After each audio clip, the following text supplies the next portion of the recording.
Choip, choip, choip. Choip, choip, choip. Now, I know this game is frustrating, but that's no reason to partake in dirty floating sorcerer language. Welcome to this magical place with extremely limited land to build on, and thus we need these nimbus-riding magicians to build things up. This is purely conjecture, the game has absolutely no story. So I don't know why at times they make it a competitive exercise, or why they use building pieces in Tetris shapes. Essentially, this game is Tetris with physics, minus the guarantees. Have any of you ever heard of mortar? Generally the goal is to build as high as possible, and you can't complete rows and thus they don't vanish. Unless they tip off the mountainside, presumably crushing what resides below, if it isn't just an abyss down there. Tetrominoes are great, literally one of the building blocks of gaming, so it's nice to see them get more play. But don't worry, the game invented some of its own pieces, irregular and hard to deal with, like the windmill. Wow, an angle. Space age by these shape standards. More variety and unpredictability, even if technically they have too many squares to be considered tetra. Plus they've given you the mechanic of wedging pieces in from the side for more flexibility, and stability if the weight of the above pieces can secure it in place. And your rival can use spells against you to trip you up, such as locking a piece's ability to rotate, or making them icy. But at least periodically you can use beneficial spells to aid you, such as making the next block permanent and a possible new foundation, or maybe something to fix all the things below it into place. There are 3 types of stage that you can play casually, in endless mode, for a score, or across 50 different levels in the campaign. Survival mode, where you place all the necessary pieces, or as many of them as possible, and each piece that falls off makes you lose a hit point. Racing mode, because we all know what construction needs, is the care and diligence that a hard time limit will instill. These levels task you with reaching a certain height within the mentioned time limit. Having a piece fall off doesn't make you lose health, but you can't just throw away the pieces that are difficult, because those that are seemingly intentionally thrown away, or maybe fall off quite quickly, get teleported back up to you. Let's not get bogged down in why they can't always do this. So these 2 modes offer the cerebral challenge of construction. Place them anywhere you like, as long as the result is stable enough. But the final mode produces a different kind of brain heat. Puzzle mode also has a height line, but you're not supposed to build above it. You have to try and find a way of fitting all the pieces in without breaking the height restriction. In campaign, the puzzle levels are specific challenges, and a lot of times requires fixed order placement to succeed. And in endless mode, the height limit gets bumped up after certain amounts of blocks were placed. Presumably they were still waiting for permits, and if one falls off, you lose the level instantly. It's a fun way of repurposing Tetris pieces, especially since the game does have Samescreen versus mode. Remote play and Steam input work both. Here you get to use those offensive spells to harm your friend's tower. The only issue the game really has is that the difficulty ramps up considerably, and sometimes in quite frustrating ways, like increasing the frequency of hindering spells. And otherwise they're less artful about it, and will at the end throw a giant piece your way, where your wobbly, barely standing structure would be least able to deal with it. I made it through 37 out of 50 of the levels. I needed a walkthrough for one of the puzzles, and just barely accidentally succeeded in some of the later survival and race levels. Apparently they just need to be done. No one said anything about them being able to last. After all that and some endless mode, I was spent. It just got too hard, especially for such a focused task. In total, I played for like 9 hours. That includes a fair bit of endless mode, as well as dimension levels, and some Samescreen versus mode. But let's be a bit more conservative here, and take the time it took me to complete the levels I did. It took me about 5 hours to complete 74% of the game. Let's round up to 75. That means if we extrapolate and assume not too much struggle on the levels, which is a generous thing to assume, we can at the very least add an hour to that total and say conservatively it will take you 6 hours to complete the campaign. So we have a bit more of a concrete number. But some of you may definitely play this game as an in-between game. Pure puzzlers are very good for that sort of thing. As said, I played a great deal of endless mode. Arguably, the endless mode levels are more fun. It's not too hard to believe that someone could fit 2 or 3 attempts of each endless mode during a session, so it does its progenitor proud. If it doesn't exactly make use of the Tetris effect, or makes use of it in a different way. Your mistakes remain, but you can build on top of them, and sometimes that can help. And besides, the levels are unlocked in sets of 10, and you actually don't need to complete all the levels to have access to all of them, so if you get stuck on a level, you can try any one of those that are left, as long as you've completed enough of them. Maybe some of the later levels will be easier. I don't know. Please take all this into account when deciding to buy. Musically, it has 2 or 3 similar cute tracks, calming and nice. It kind of alternates between serious and mischievous. Well, not necessarily serious, maybe more pretty. Magical, maybe. It's whistly and cute.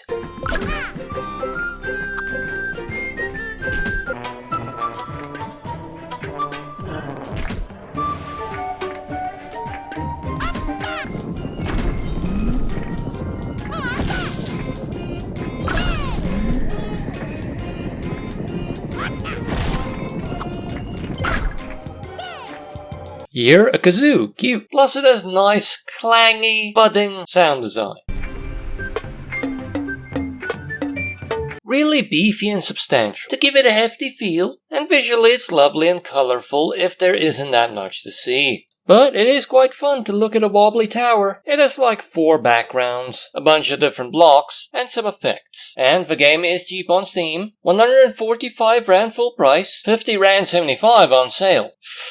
That's 8 Rand 46 per hour of gameplay if we use my conservative playtime. Not great. Kind of bad. And if we use my total hour time, it only gets upgraded to 5 Rand 64, which is okay. But as said, this is a very good in-between game candidate. Maybe some people will squeeze more hours out of it than I did. But it does have a very small download size, as it only takes up 270.38 megabytes on the hard drive. And the game does work on the Warhorse. Playing it on magical settings, the movements lagged a bit, were a bit sluggish, made it hard to place things at speed. But if you set the graphics to performance, most of that goes away. Maybe still a little bit of sluggishness. I think it's playable in this state, but it was only a single player test. I don't know how the multiplayer would have affected this. I'm guessing badly. On magical, it was common, I believe, to see 30 frames per second. On performance, it reaches 70s. And honestly, I can't see much of a visual difference apart from the edgier block outlines, and stereotypically it's very kid-friendly, unless you heard the same thing I heard here.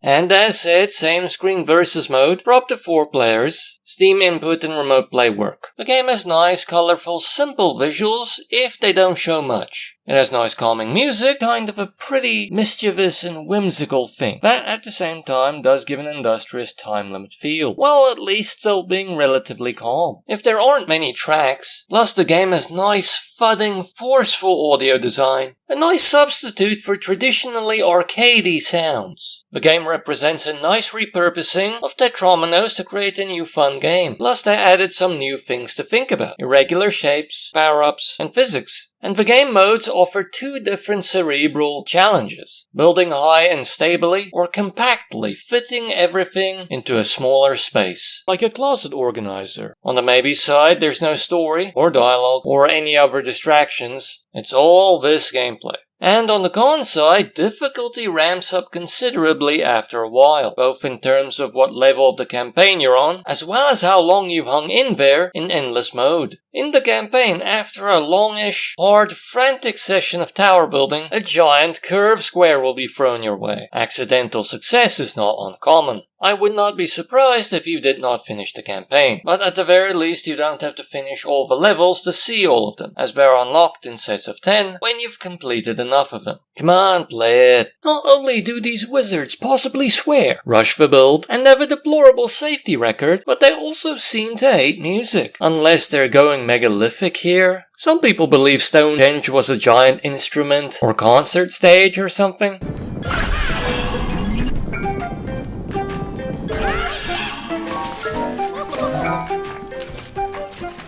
What's this vile perversion? This spitting in the face of tradition. This abomination. Tetris shapes but pentominoes? An extra square? What gave you the right? Joking aside though, it still keeps their spirit alive. It's just now when you try and fit it in somewhere, it is a bit lopsided. Tetrominoes were a bit more symmetrical, so arguably this change adds another dimension of difficulty. It's yet another reason to waste time rotating pieces. As you can see from the sparse, no frills kind of functional design, we're in pure puzzler country. It's clean though, has effects and so on, some changes in the background, but you don't necessarily pay attention to the visuals, because this game is gameplay focused and that gameplay is brilliant. You place the pieces, and when they form quads, the shape starts to count down. When it's filled up, the points totals added to your score, depending on how big the shape ultimately was. But as long as the score timer is going, you can keep making the quad bigger, on either the X or Y axis. Although beware, when you make something quite long, I doubt you're going to make it wider in time, which kind of sounds like a saying or idiom that came from tailors. Maybe carefully building a square, making it bigger and bigger is a better idea, but generally that's harder, I think. Then there's the beat line. It interacts with the pieces on the board, and any squares not part of a quad will be cut off. If the beat line finishes its journey across the board enough times, those pieces will be scrapped and your combo will be lost.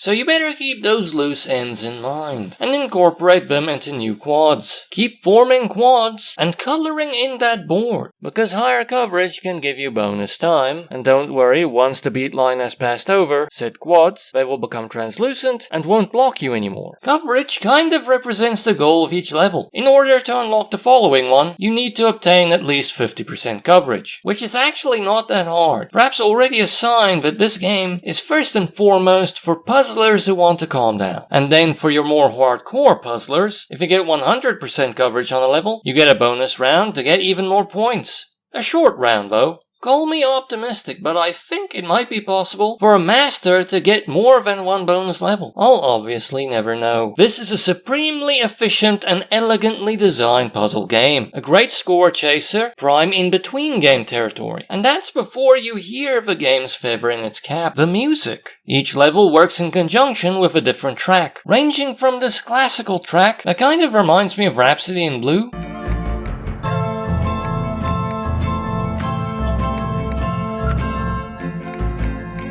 at least in the way that it reminds me of chaotic city life, to this delightful Valve crossover. I feel fantastic and I'm still alive. While you're dying, I'll be still alive. I had no idea that song could be so peppy. Each track is made up of sections, designed to sound good when they're repeating. But it usually transitions to a more complex section of the composition with more board coverage.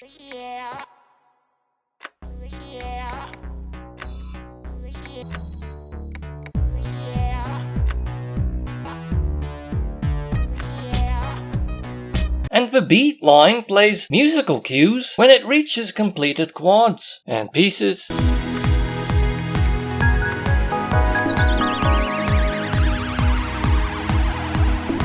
And these pieces of music were carefully considered so that these sound cues would fit, even though you're responsible for their placement and timing.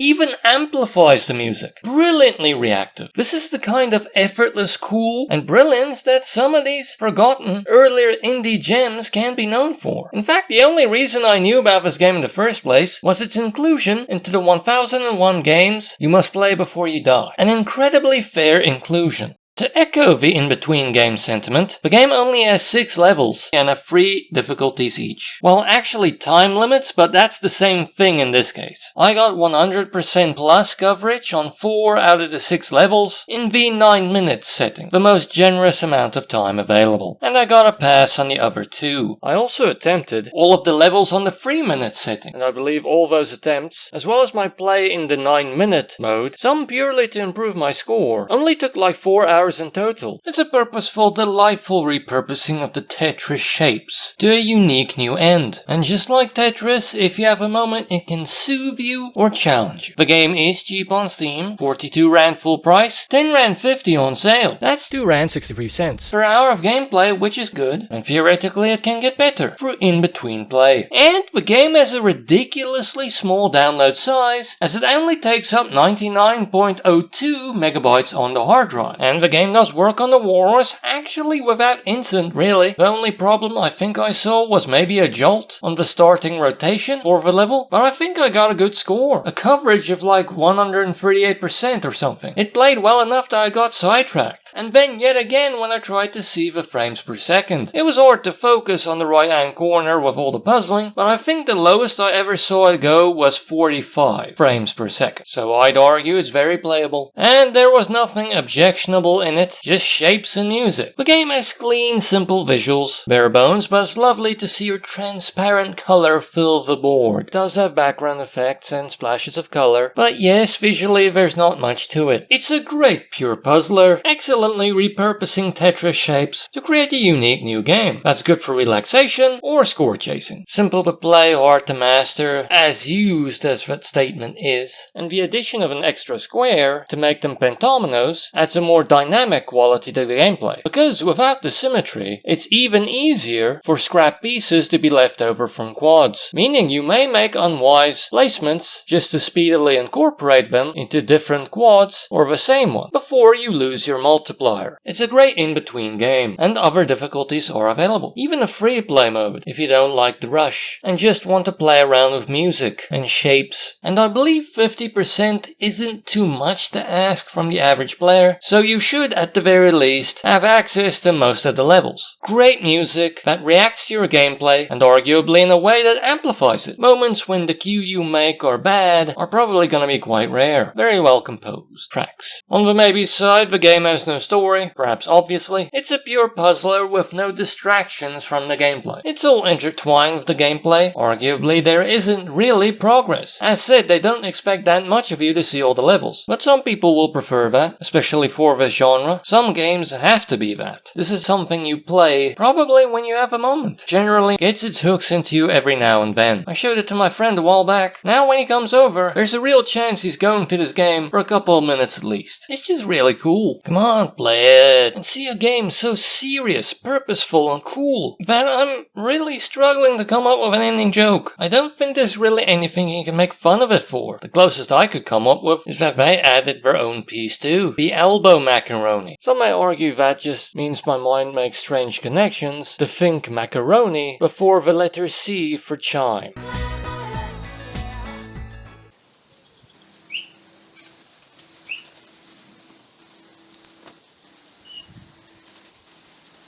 Choip, choip, choip. Choip, choip, choip.